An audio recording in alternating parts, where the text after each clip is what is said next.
Before we get started, Talk Music Talk has its very own app. Did you know that? If not, it is free and you should have it for iPhone and Android. When you download the app, you get every single episode. That means you get the back catalog. You get new shows automatically appearing in your feed like magic. You can download shows for offline listening. You can also star your favorite episodes. You have the option to share episodes on social media or email them directly to your friends and family right through the app. That's right. It is on iTunes. It's in the Google Play Store. It is free, as I mentioned. All you have to do is search for Talk Music Talk. Once you download it, just leave a rating and or review in the store because it helps spread the word about Talk Music Talk. That's it. And now for today's episode.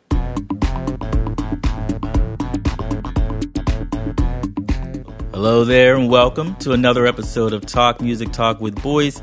I am Boyce. This is my podcast. You are listening to episode 94 with Éyal Hai.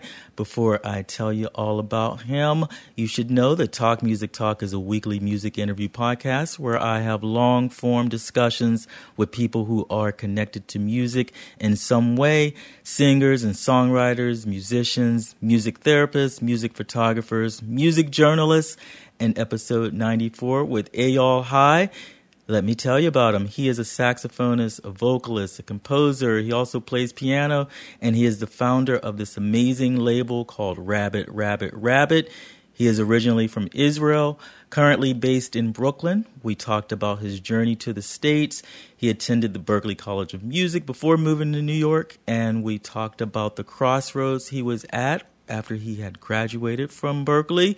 We also get his thoughts on making music, not just about the skill of music, but how to have emotion or heart, as he puts it. We also talked about his gaining confidence in his music. And of course, we talked about Rabbit, Rabbit, Rabbit, how he started the label, the collective, and you will get to hear a 4-song mini sampler from it. 4 songs that I love, 4 of my favorite songs from the label, including one from Éyal, of course, amazing album by him and his label mates. Right after this conversation, here it is, without further ado, Éyal Hai on Talk Music Talk. Enjoy. So on your album, Practicing Catharsis, you have Aki Burmese. Yes. I love Aki. I interviewed Aki. Really? Yeah, like last year. Wow. Yeah. He's such an amazing singer. Yeah. How'd you two connect? We met, so through Lynette Williams, which is another amazing singer. Okay. And she, I met her in a bar downstairs from where I lived when I first moved to New York. Yeah. It's called Branded Saloon. Okay. You know, it's not too far from here. Okay. And she started booking bands and stuff, and she basically started this thing called This Is Not the Radio. Okay. Which still exists, and she still books in Rockwood and many different places. So it became like a home of like artists to come and perform. Started there in Branded Saloon and like now expanding. And that's where actually I did my first gig as a singer. Oh, really? Okay. Until then, I was just playing saxophone, and I wrote a few songs, and then I met her, and we started playing there, and also I met Aki there, and we started all 3 of us like once in a while doing stuff together. Like I would play saxophone on her songs, she would sing my songs, same with Aki, Okay, cool. And actually, there's an album we recorded, I don't know, maybe 2 years ago. Yeah. Which the 3 of us with another singer, amazing one, Arthur, that's also on This Is the Radio. The 4 of us, each one sings his own songs, and we collaborate, and it's about to come out sometime this year. Yeah. Okay, cool. So it's been in the vault, or you've been steadily working on it the whole time? Mm-hmm. Okay, cool. So what was that like performing the first time singing? Scary. Really? What was the road to that? Like, what made you start singing? It's a good question. So, what happens is I graduated music school, and it was such a shock for me because it was an amazing experience. No, for a few years, just surrounded by amazing musicians, and you do music every day, all day. And I don't know, when it was over, it was such a vacuum, of like not performing, and suddenly you have to deal with real life. Like, what the hell who studied music? Who studied music? What does it mean? And it was like, literally, I thought, okay, I think I'm not going to be a musician. That's all. Okay, really? Yeah. Okay. And it was the first time, like, I left my saxophone, and I took a backpack and went to Mexico. Mm-hmm. And then I was there for a bit in New Orleans, New York, and came back to Boston, which is where I was living. And during that time, and a bit before, I started writing songs. Actually, while I was studying, I started writing songs. Like, before, I always wrote songs in Hebrew and stuff. But I wrote one song in English while I was studying. Mm-hmm. Trying to get this girl back. Yeah. It didn't work. I got a kiss. I'm like, oh, that's very cute. But, so the song was worth a kiss? I guess. But the song is called You and I, and it was sung by Margaret Glaspie, which is an amazing singer and a friend of mine. And we recorded that. And I think doing that, like the process of writing the song, it really kind of came out. Mm-hmm. And working with everybody, and everybody, like, we're all friends, everybody's like into it, like, wow, we're making this cool song, and she was singing, everybody added a bit. It felt amazing, and something I didn't experience as a saxophone player. Okay. So I think I really enjoyed the process of being a songwriter and a producer kind of thing. And so I knew I was heading there, and I think the songs I wrote after that, like, I had a bit of a rough experience, like I told you, finishing school and not wanting to do music. They became even much, much more personal. And I felt like, I don't know who can sing it other than me. And I knew I sucked as a singer. And it was just like when I was just a few, 2-3 years in the States, and I had a thick accent, like even much more than that. But I was like... I barely noticed. Yeah. I barely noticed. And I was like, but I just felt like I have to sing it. It's not important as much that it sounds good, but it's more important that it sounds honest and you can relate to whoever sings it. So in that album, so I went and sang the songs in Branded Saloon and met Lynette and Aki. So it happened to be that the first album is a combination of some songs Aki sing and Lynette sing in one song, and Margaret, it's the same recording we did in Boston. We just worked on it. And then there are a few that I sing, that the songs that I felt like I have to sing it. Yeah. Doesn't matter if it ruins the song. So that's the album. That's how it became. So when you went to Mexico, what were you, like, disappointed with saxophone music altogether? It's a good question. I just didn't, I didn't like the fact that I went to music school. Because many of my idols didn't go to music school. Where'd you go to school at? Berkeley College of Music in Boston. But it's very funny because it was the most amazing experience of my life. And I just came there last week with a different band that I'll tell you about to actually do clinics and perform. So it's like closing a circle. Suddenly you're coming to teach there. And like all the memories came up, and it's really an amazing place. Yeah. And so I'm definitely glad I went there and I met so many amazing, talented people. At the same time, there's the fact of music school. Like, why the hell would you go to music school? Yeah.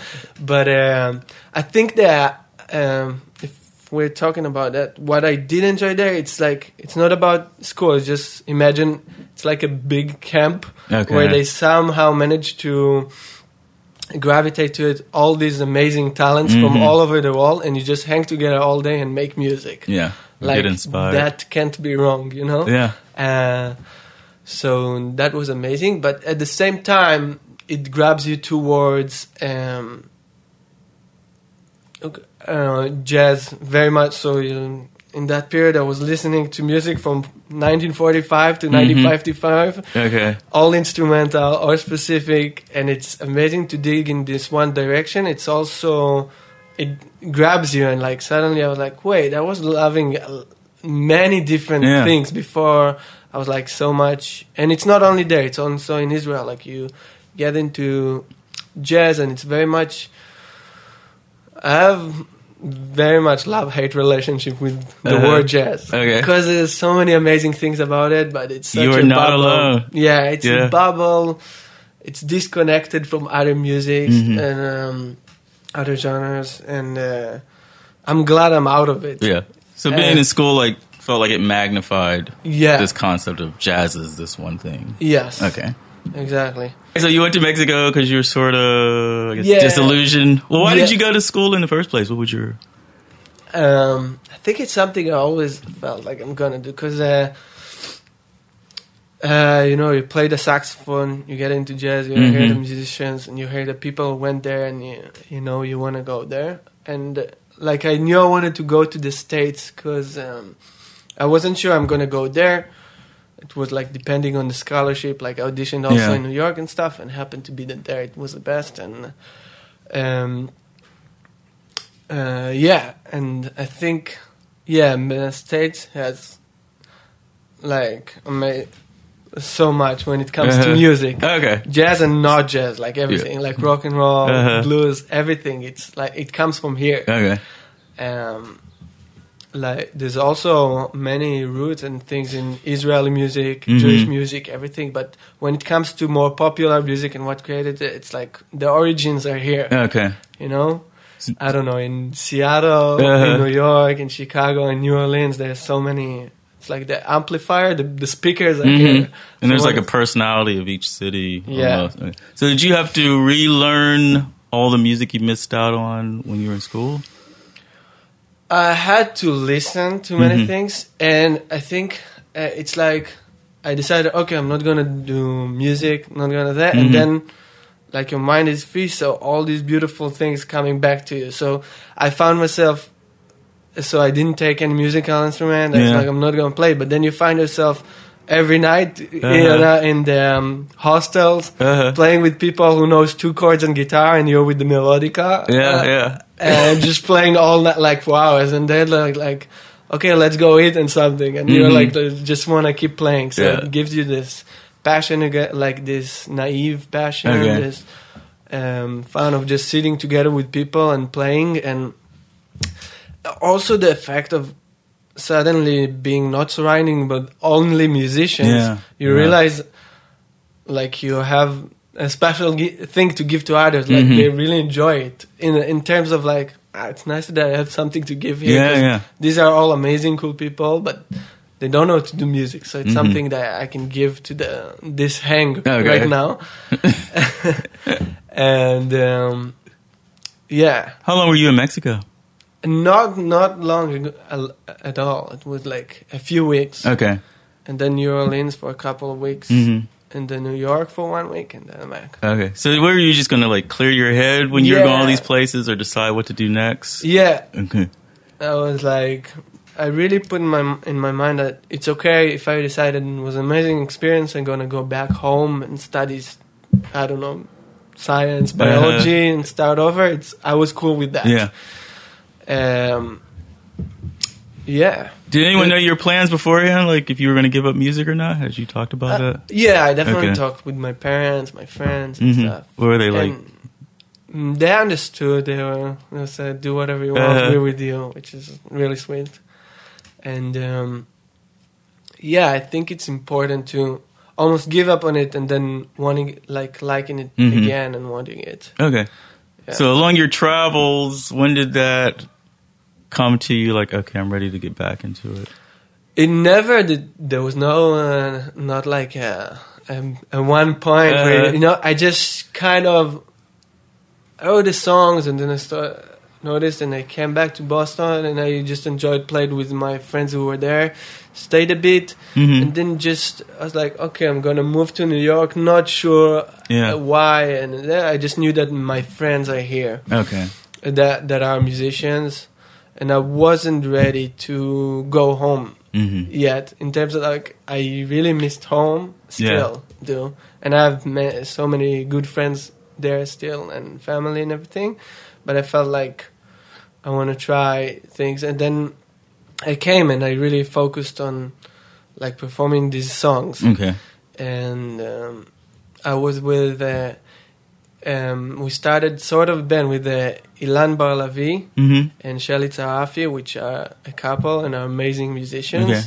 And we started working on the songs that I brought, and we performed. And in those shows that I was telling you about, it happened to be, I felt like I'm not, like I wanted, then realized I want to explore it more on my own. Okay. But that was the beginning. We just met every day and worked on it tons and recorded, and it was just fun, like friends working on the songs. Uh-huh. Yeah. And that was right after you got to New York? You started? Yeah. Okay. Yeah. That happened right away, and then started being those shows, and we met Lynette and Aki, and it kind of evolved. Oh, okay. Yeah. And how long you been in New York now? 5 years. Oh, really? Okay. Yeah. That's a good club. Good. So what part of Israel are you from? From Holon. It's really close to Tel Aviv. It's like the Brooklyn of Tel Aviv. Okay. I like that. Is that their slogan? No. No, it should be. It should be. Let them know that you're like, I have a suggestion. Yeah. Guys, listen, that's how you're going to market it. So what was it? You started playing, like, what age? When did you start playing an instrument? Was saxophone the first? So I played piano since I was like 5 years old, 6. Classical music. And then around 4th or 5th grade, I realized I'm not so much into the classical music and piano. And then my mom said, maybe try a different instrument. I like that you play music and stuff. Maybe she regrets it now. But yeah, sax is pretty loud. Yeah. Right. And then my brother said, my older brother was like, play saxophone, it's cool. And then it was at the age that you do whatever your older brother said. Yeah. So I was like, yeah. Did you like it right off the bat? Yeah, I did. I remember really liking it. It's because I had a really cool teacher, Noach Rosenzweig, and we talked pretty soon about, like, I don't know, improvising and jazz, and I was really into it because it felt like a whole world that you can explore and like really you have like what to work at home. I like that. It's like, and it's, I don't know, it's very mix of like very expressive and emotional, but at the same time a lot of math. Okay. Like math? Yeah. Okay, how so?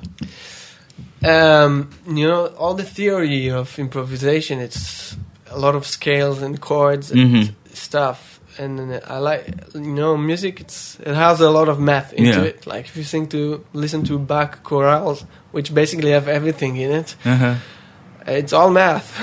Really? Okay. It's like, yeah. So you're learning how to improvise from the math. Is it almost like, well, once you learn all the technique, then you can be free. Exactly. To improvise. Yes. Okay.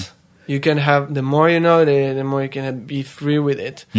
Which is also hard because sometimes this genre gravitates of too much like brainy playing. So it's very important to keep the balance, you know? Like you have to have that side, but you cannot let it be only that. Yeah.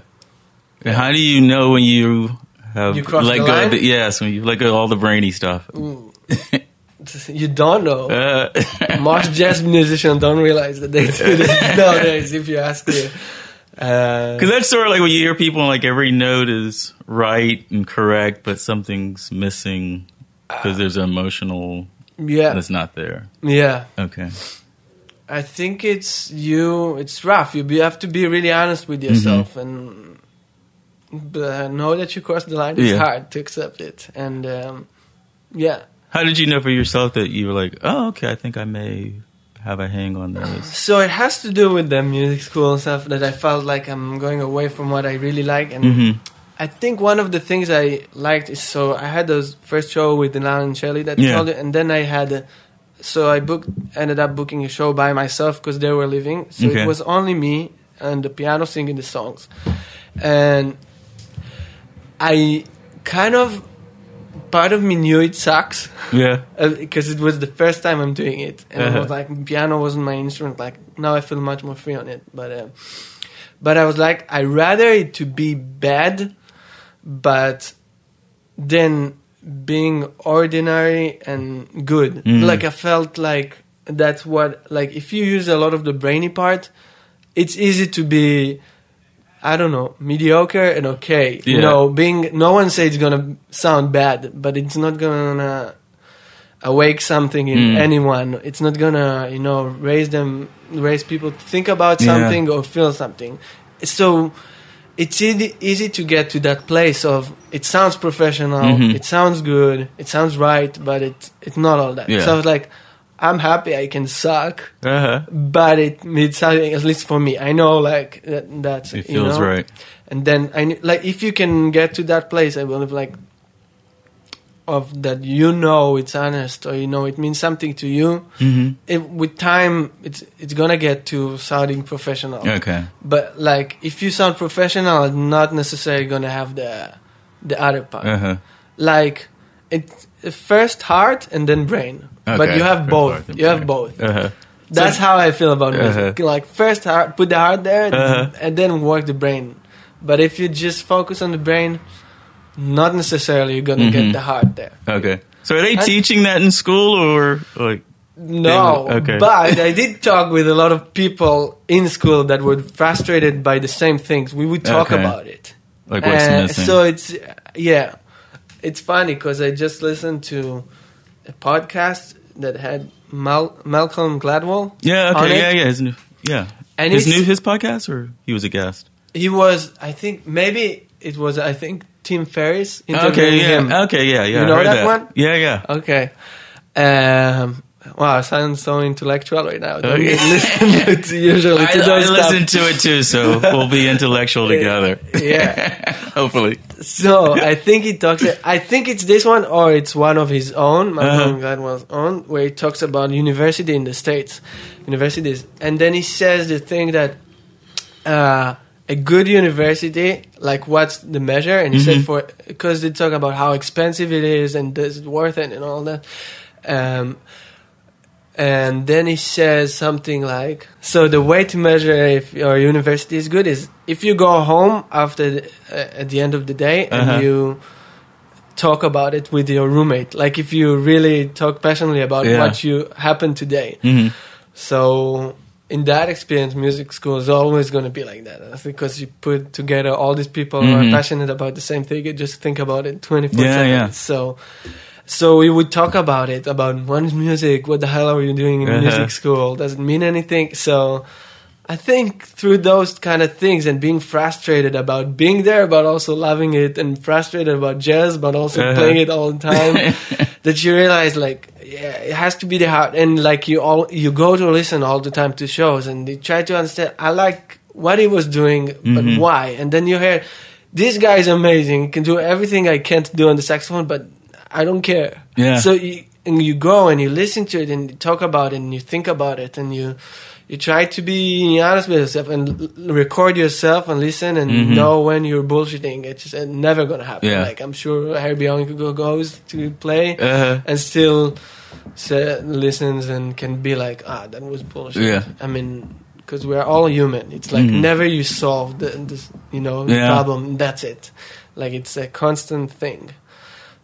I think. Yeah, no, I agree. Because I go and see a lot of shows, and you see the craft of people. So you see a lot of amazing people perform, but when you know that something's missing there. Yeah. So I think that's a part of the craft. Studying your craft is seeing performances, because you get to see what works and what not works, and it's not necessarily obvious. Yeah. What's not working or why it's not working. And also like many times you think it's amazing, but then you think about it again, like in a week, and you realize, no, it wasn't. They tricked me, Good. So did you have a plan of when you left Israel, where you were going to go to school? Did you go to school right after you graduated? So I went to the army. Yes, I forgot about that. Yes, Israel army. I heard you talk with Berlin about voluntary / have to go army. You have to go. If you're smart, you're going to get out of it. But I wasn't that smart at 18, so... How would one get out of it? Just say, I don't want to be here. Put me to jail or let me go home. And most likely they'll let you go home. Okay. But there's a price to pay. Yeah. So you decide to go. Yeah, I guess I decided to go. Decide in quotes. Yeah.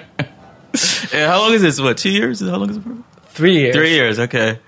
And what did you do those 3 years? You played your sax? I played the saxophone in the Army Orchestra. And there I met some amazing musicians. Mm-hmm. I met Arnan Raz, which is a great friend of mine who lives here and a saxophone player. And he's a big part of our label, Rabbit. And I met, many other musicians. Some are here. And in there, is that when you start thinking, I want to go to America? Or did you know beforehand that you wanted to? Maybe even before I was starting to think about it. But in the Army, definitely. Because you met some people who are amazing and really into what they're doing. And kind of we talk together about what's going to happen, where you're going to study. And so I did that for 3 years. And sorry, and then Berkeley? I didn't mention. I met also Jonathan Greenstein. Okay, who's on the label? He came a year after us. So okay, he's younger in a year, and also amazing saxophone player. And Daniel Meron wasn't with us in the Army Orchestra, but he was in the bands, the Army band, one of the bands, and. So the four of us are now the label, basically. Okay. So we all know from 18. Okay, what's going to happen? Yeah. And no, we all know each other from 18, and now we're the label, so it's kind of cool.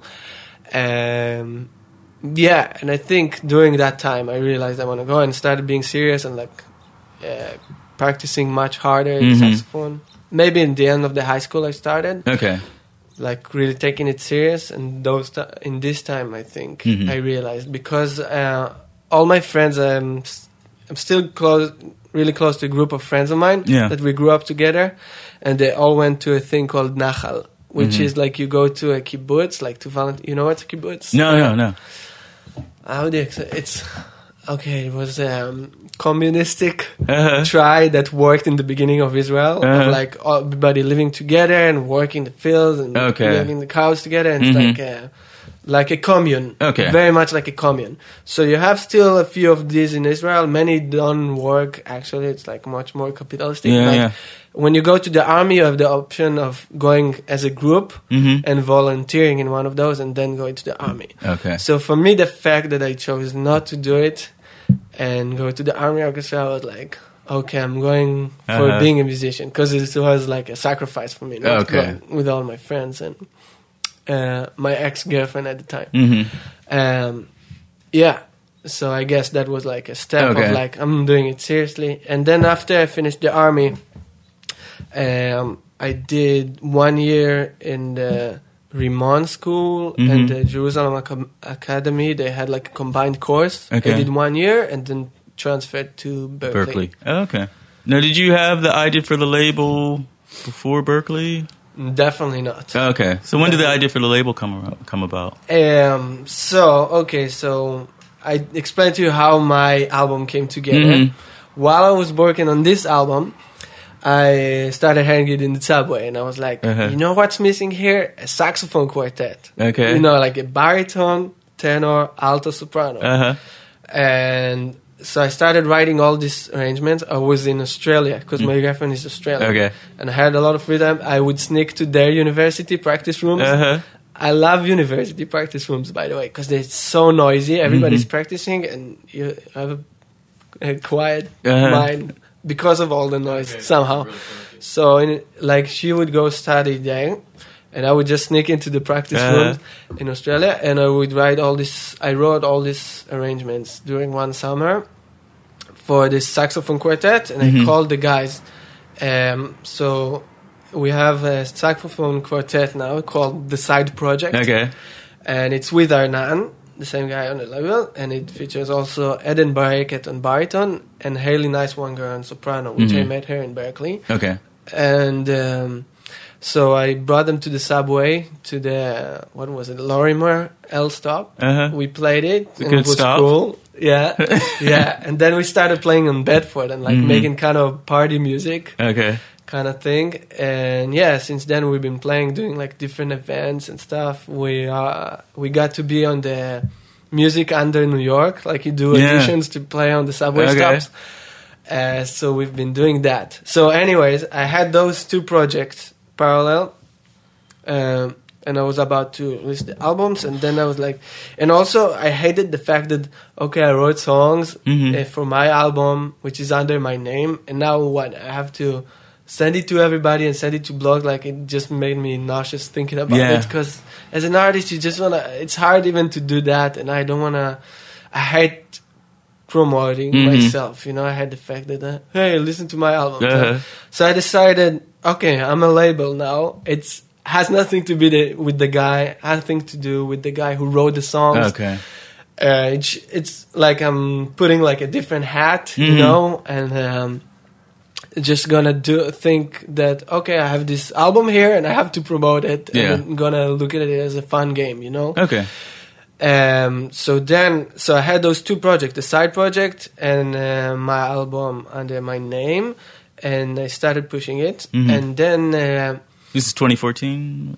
2014. Okay. Yeah, I released those two kind of at the same time, and then I was when I got here, Arnan started his quintet, which is very much more jazz music. It's instrumental music. It has like a very specific vibe, like very, I don't know how to explain. It has a bit of Israeli Israeli folk music. Also, it sounds like American folk with a very swinging, like old school and modern jazz. And it's a quintet of jazz. So anyway, I'm playing there, saxophone. And then he told me, you know what, let's release the album, because we recorded his album. Let's release it on your label. Okay.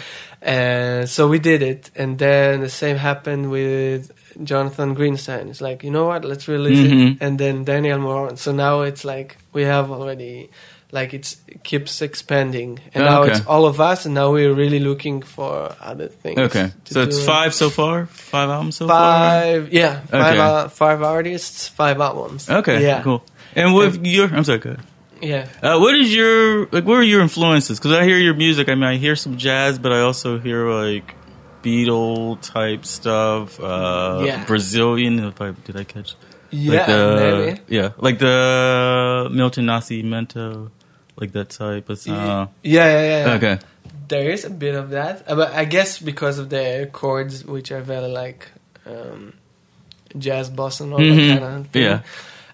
So yeah, there's definitely a lot of jazz. There's definitely, I think, 90s rock in it that started coming back to me somehow, and folk music, and even like things that was exposed here when I came, like bluegrass. I don't know, it doesn't sound bluegrass, but some of these old tunes, American, which is, I don't know if it's like the American songbook, so it could be like jazz standard-ish, and also bluegrass-ish and stuff, those type of melodies. And with that, I guess some Israeli music. Okay.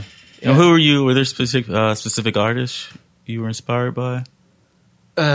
Yes, many. Like the big 3. If you only could choose 3. John Lennon. Okay. Good one. That's a good one. Definitely. I don't know. Coltrane. Eviatar Banai. Okay, what's the last one? Eviatar Banai. Okay. Which is an Israeli singer-songwriter. I think there are parts in the first album that are very inspired by, like, it's him and the piano. Okay. It's very painful. It reminds me a bit of, Bon Iver's first album. Yeah. That loneliness, that, I don't know, that, like, it's an album you can't listen just like, let's listen to music. It's like a very specific album. Yeah. So his first album is like that for me, but imagine that vibe, but sounds like Israeli and very Russian, like old school melody, like Rachmaninoff kind of on the piano. Yeah. Okay. And with the label, was there like a specific sound, or just like these are recordings that I like, these people I know? So we were thinking about it because I guess we are all definitely inspired by jazz. We come like it started there maybe and like expands each one to his direction.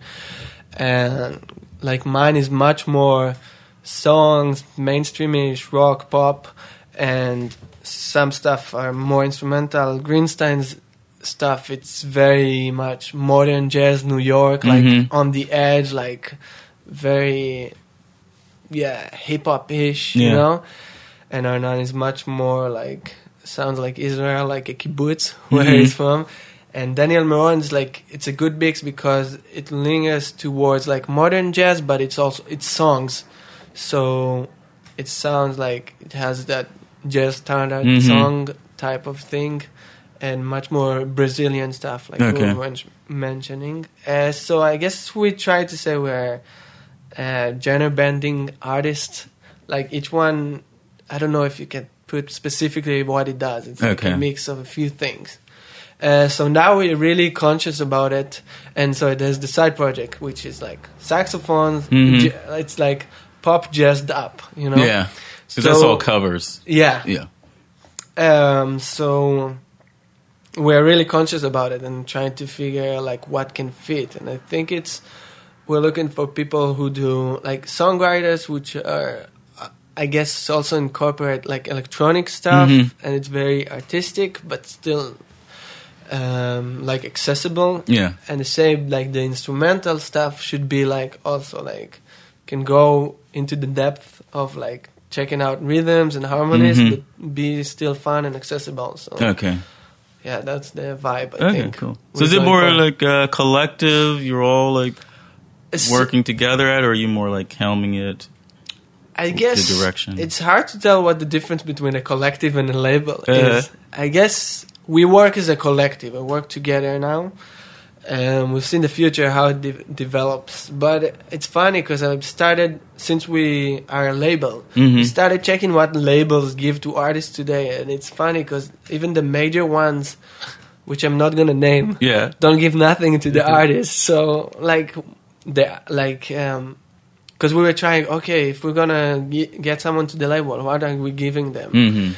And labels don't give nothing these days because they don't get nothing. So we'll give them that. So I don't know, to be honest, what the difference between a collective and a label is. But it's we're together. Well, there's like a ecstatic, because there's an importance of people are like, a new Rabbit release. Yeah, I'll get it without even knowing it because I know the quality, the sound. Exactly. Yeah. So we definitely want to be conscious about that we try to create a sound, a movement, a feeling, you know. Yeah, because it works together, but each artist sounds different. Exactly. Yeah.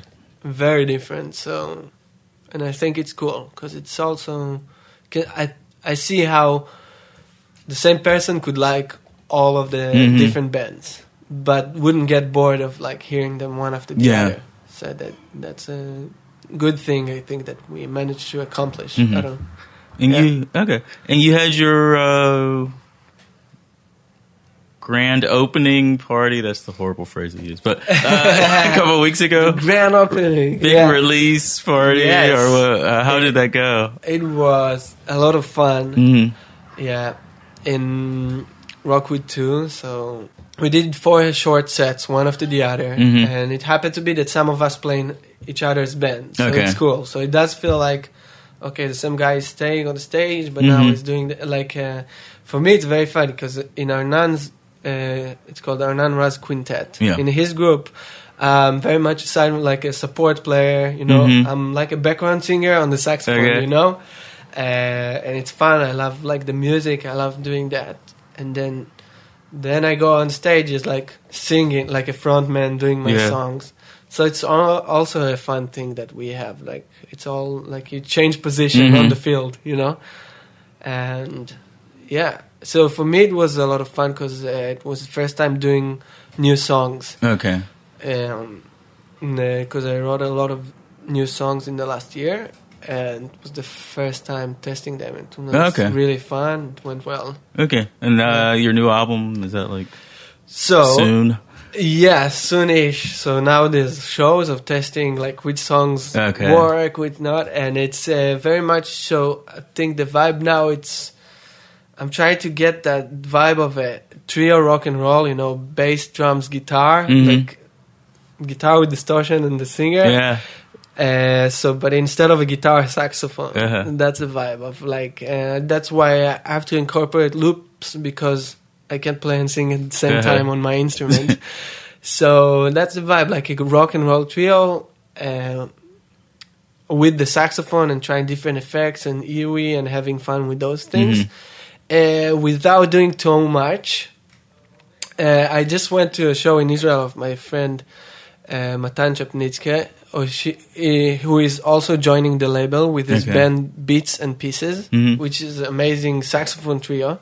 So all there you have is drums, bass, and saxophone. Okay. So if you think about it, saxophone can play only one note at a time, and the bass the same. So bass could do it too if you really wanted to, but he's not doing it in the band. Yeah.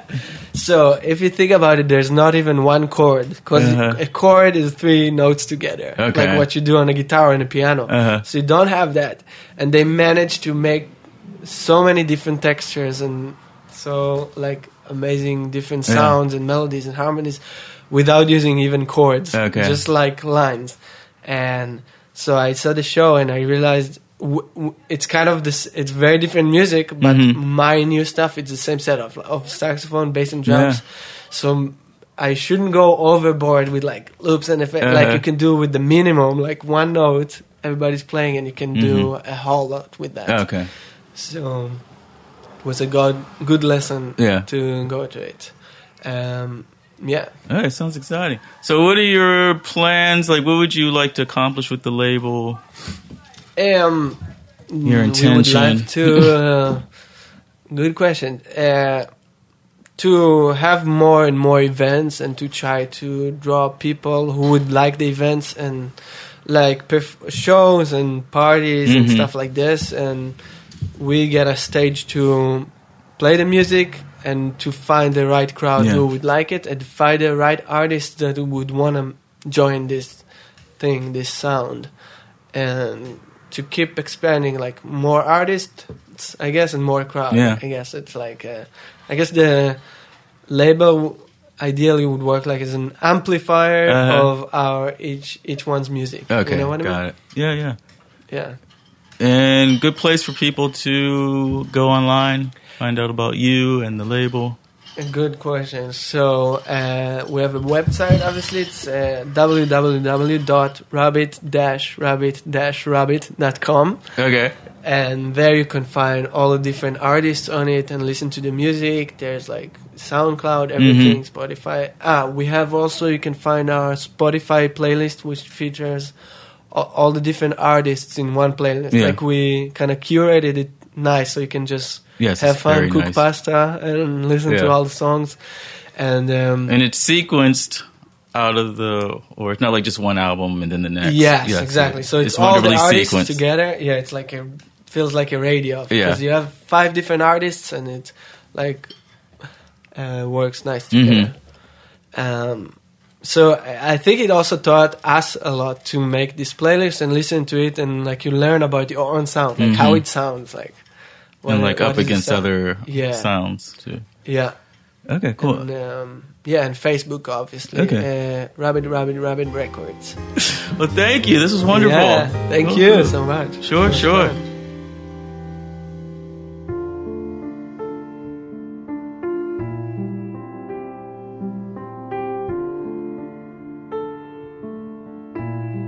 Trying hard to remember some good advice, but a notion I know well is creeping back, that I was a fool to trust in one that did me wrong before. losing patience, the burden of keeping a hope makes me wish for the days to conclude. Be sure I'm fighting the fear when fog appears to blind my sight. I don't know how to be like water. I don't know how to be like water. I don't know how to be like water, like water, like water to flow.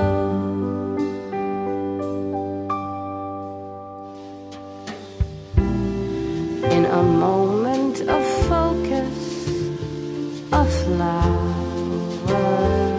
grows, barely holding the ground as the cold wind blows.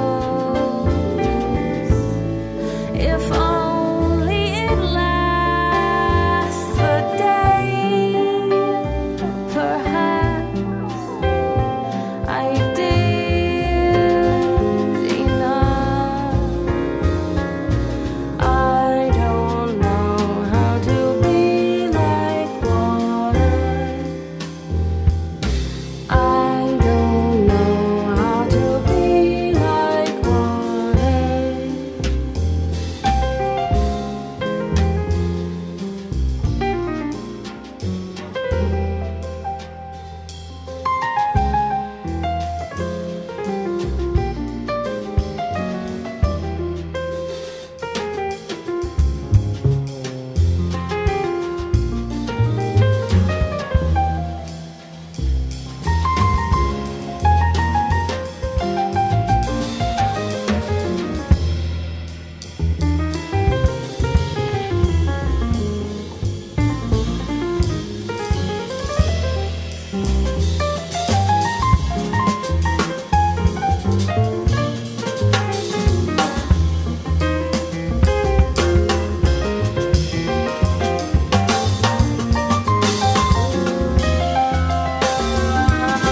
'cause I want to.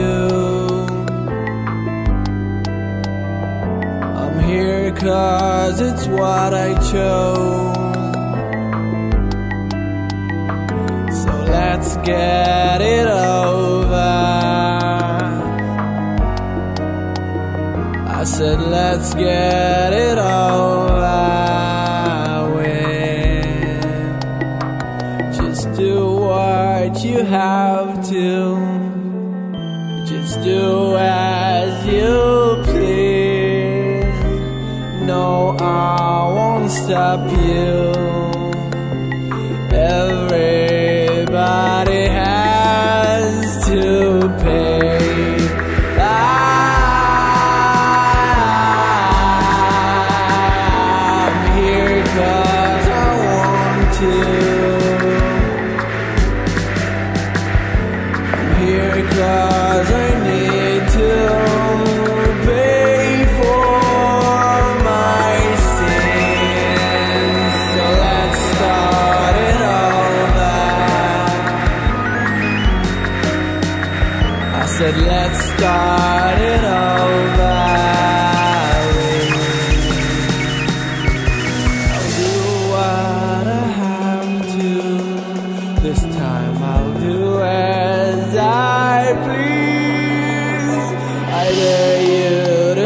stop me.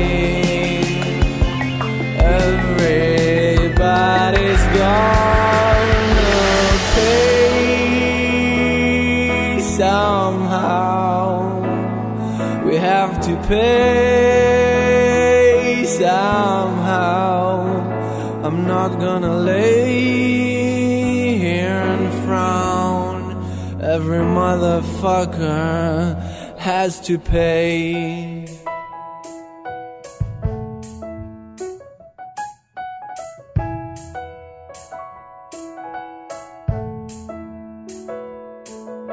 I'm here 'cause I want to.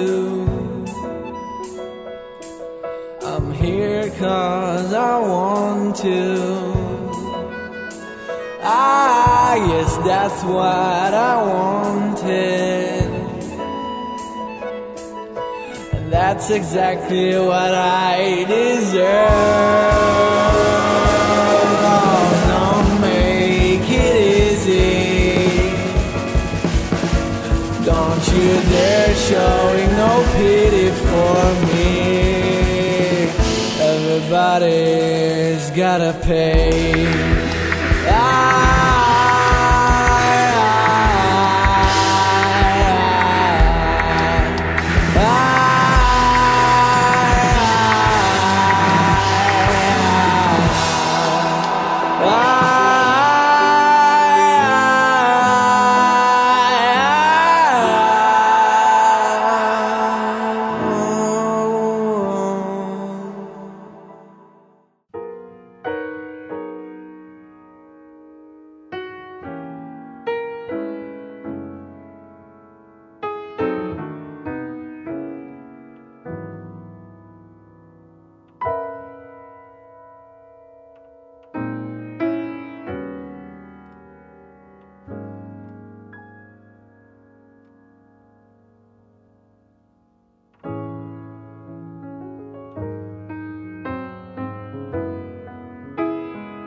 And you just heard a very special mini sampler from the record label, Rabbit, Rabbit, Rabbit.